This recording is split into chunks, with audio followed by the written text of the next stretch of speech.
നിന്നെ തൊഴിച്ചാൽ മാത്രം പോരാ, എന്തൊക്കെ ചെയ്യാവോ അതൊക്കെ ചെയ്യണം. എന്നാ പോലും എന്റെ ദേഷ്യം തീരത്തില്ല. എന്റെ നന്ദനെ, സത്യം എന്താന്ന് ഞാൻ നിന്നോട് പറഞ്ഞില്ലേ? പിന്നെ അനിയത്തിക്ക് പനി, എത്ര നല്ല ന്യായമാ. ആകാശം ഇടിഞ്ഞു വീണെന്ന് പറഞ്ഞാലും നീ ഇന്നലെ സ്കൂളിൽ വരേണ്ടതായിരുന്നു. എല്ലാവരുടെ മുമ്പിൽ ചെത്താൻ ഇതിലും നല്ലൊരു ചാൻസ് കിട്ടാനുണ്ടോ? എനിക്കങ്ങനെ അധികം ചെത്തണ്ട. നീ അധികം വിലസുന്നതും തലയോർത്ത് നിൽക്കുന്നതൊന്നും രത്നമ്മ ടീച്ചറിന് ഇഷ്ടമല്ല. അതുകൊണ്ട് നിന്നെ നില മനഃപൂർവ്വം വിടാതിരുന്നതാ. അതല്ലേ സത്യം? അങ്ങനെ പോകണ്ടെന്നൊന്നും അമ്മ പറഞ്ഞില്ല. എന്നോട് കള്ളം പറയില്ലേ ജാനകി. നിന്നെ നിന്റെ അമ്മയ്ക്ക് എനിക്ക് നന്നായിട്ട് അറിയാലോ. ഇന്നലെ ഈ സ്കൂള് മുഴുവൻ അഭിമാനത്തോടെ പറഞ്ഞുകൊണ്ടിരുന്ന പേരെ VR ജാനകി എന്നാ. പക്ഷെ അത് കേൾക്കാൻ നീ മാത്രമില്ല. രഞ്ജിത്ത് നല്ല ഗെയിമേ ഹെഡ് മാസ്റ്റർ അടുത്ത് കയറി നിന്നു. ഓ, കയ്യടി കിട്ടിയത് മുഴുവൻ അവന്. സത്യത്തിൽ നിനക്ക് അർഹതപ്പെട്ടതല്ലായിരുന്നു അത്. രഞ്ജിത്ത് കൂടിയല്ലേ മത്സരിച്ചത്, അവനും കുറച്ചുകൂടി കൈയടി കിട്ടട്ടെ. ഹെഡ് മാസ്റ്റർ എന്തൊക്കെയാ പറഞ്ഞെന്നറിയാവോ? രഞ്ജിത്തും ജാനകി ഈ സ്കൂളിന്റെ അഭിമാന ഭാജനങ്ങളാണ്, കണ്ണിലുണ്ണികളാണ്, ഭാവി വാഗ്ദാനങ്ങളാണ്, പിന്നെ എന്തൊക്കെയോ ഒത്തിരി വിശേഷണങ്ങളൊക്കെ പറഞ്ഞു. മുഴുവൻ ഞാൻ ഓർക്കുന്നില്ല. നിനക്കതൊരു നോട്ട്ബുക്കിൽ കുറിച്ചു വെക്കാൻ വയ്യായിരുന്നോ? എനിക്ക് വല്ലപ്പോഴും വായിച്ച് പുളകം കൊള്ളായിരുന്നു. ദേ ജാനകി, ഒരൊറ്റയിടി ഞാൻ വെച്ചേരും. എന്റെ ദേഷ്യത്തിലിട്ട് മാറിയിട്ടില്ല കേട്ടോ. ഇതൊന്നും വലിയ കാര്യങ്ങളല്ല നന്ദനെ. ഇന്ന് കൈയടിക്കുന്നവർ നാളെ നമ്മളെ കല്ലെറിഞ്ഞെന്ന് വരും. ഇതൊന്നും ആരും പറഞ്ഞതെന്ന് അറിവല്ല, എന്റെ ജീവിതത്തിൽ ഞാൻ അനുഭവിച്ച കാര്യങ്ങളാ.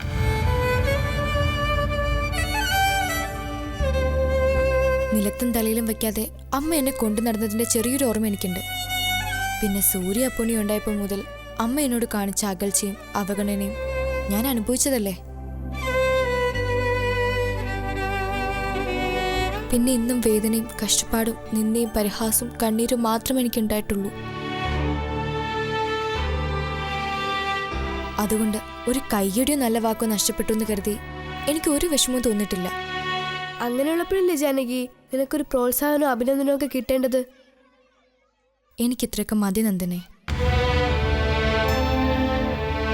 എന്നോട് നല്ല വാക്ക് പറയാൻ എന്റെ നന്ദു ഉണ്ടല്ലോ, എനിക്കത് മതി, ധാരാളം. വാ ജാനകി. ആ ടീച്ചറാ, ചെല്ല്.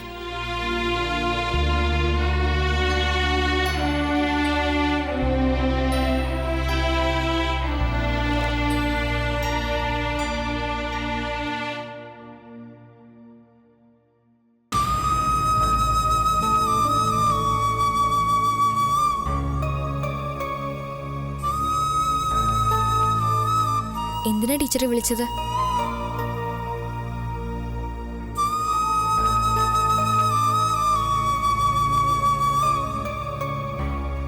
നിന്നെ ശരിക്കൊന്ന് കാണാൻ.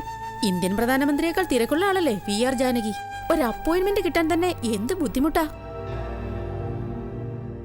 എന്താ ഇന്നലെ അസംബ്ലിക്ക് വരാതിരുന്നത്?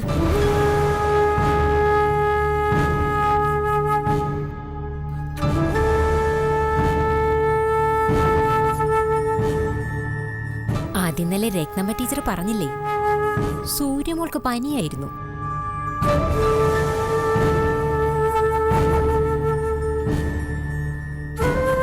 അസംബ്ലിക്ക് വരണമെന്ന് നിന്നോട് ഞാൻ തലേ ദിവസം തന്നെ പറഞ്ഞതല്ലേ. ജാനകിയെ നേരത്തെ തന്നെ വിട്ടേക്കാന്ന് രത്നമ്മ ടീച്ചർ സമ്മതിച്ചതാ അല്ലേ ടീച്ചറെ? അത് പിറ്റേ ദിവസം സൂര്യമോൾക്ക് പനി വരുന്ന ഞാൻ കരുതിയോ? പക്ഷെ പിറ്റേ ദിവസം വീട്ടിൽ ആർക്കെങ്കിലും ഒരാൾക്ക് എന്തെങ്കിലും ഒരു അസുഖം വരുമെന്ന് ജാനകിക്ക് അറിയായിരുന്നു, അല്ലേ ജാനകി?